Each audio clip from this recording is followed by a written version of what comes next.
O governo brasileiro declarou guerra contra o próprio povo. Milhares morreram, vilas foram queimadas, famílias inteiras desapareceram.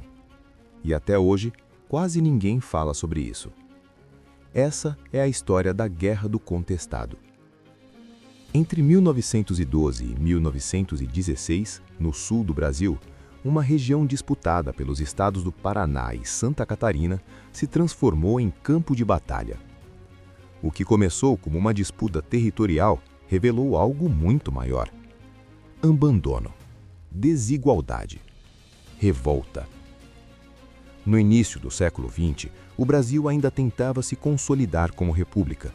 O país falava em progresso e modernização. Foi nesse contexto que o governo autorizou a construção de uma grande estrada de ferro cortando o interior da região. A obra ficou nas mãos de uma empresa ligada a investidores estrangeiros. Para abrir caminho para os trilhos, milhares de famílias foram expulsas de suas terras.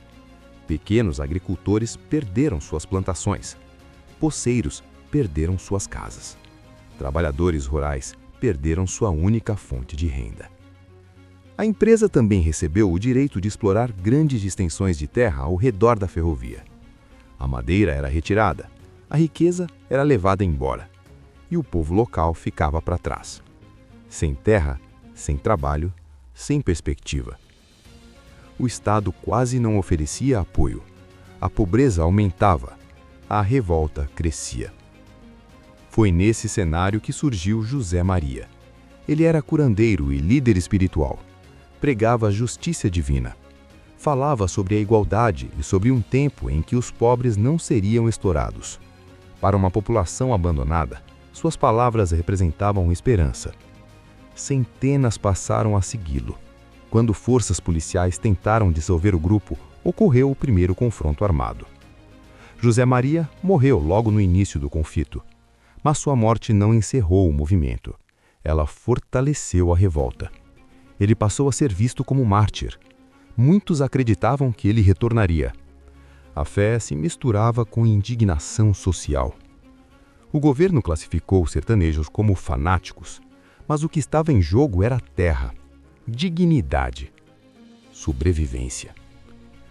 O conflito deixou de ser localizado, virou guerra. O exército foi enviado, primeiro pequenas tropas, depois milhares de soldados. Vieram as metralhadoras, vieram os canhões.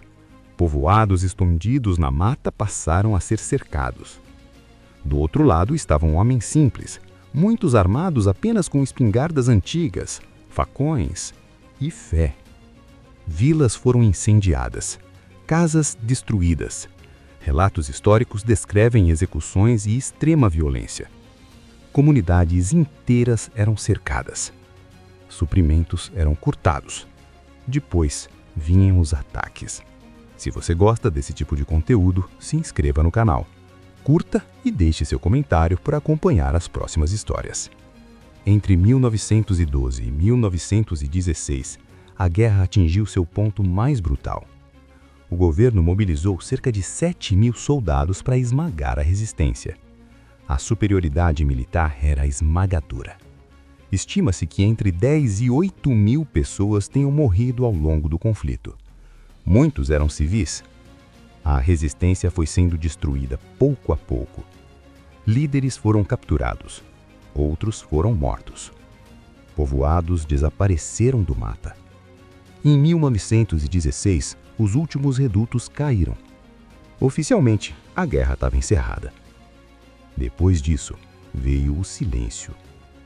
A Guerra do Contestado quase não ganhou espaço nos livros escolares.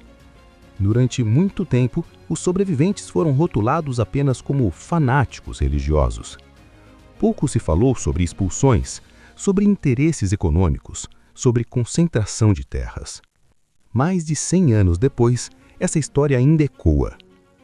Ela mostra como desigualdade e abandono podem transformar fé em revolta, e revolta em guerra.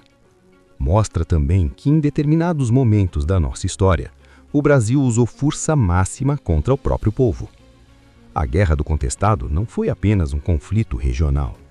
Foi um capítulo sangrento da história brasileira.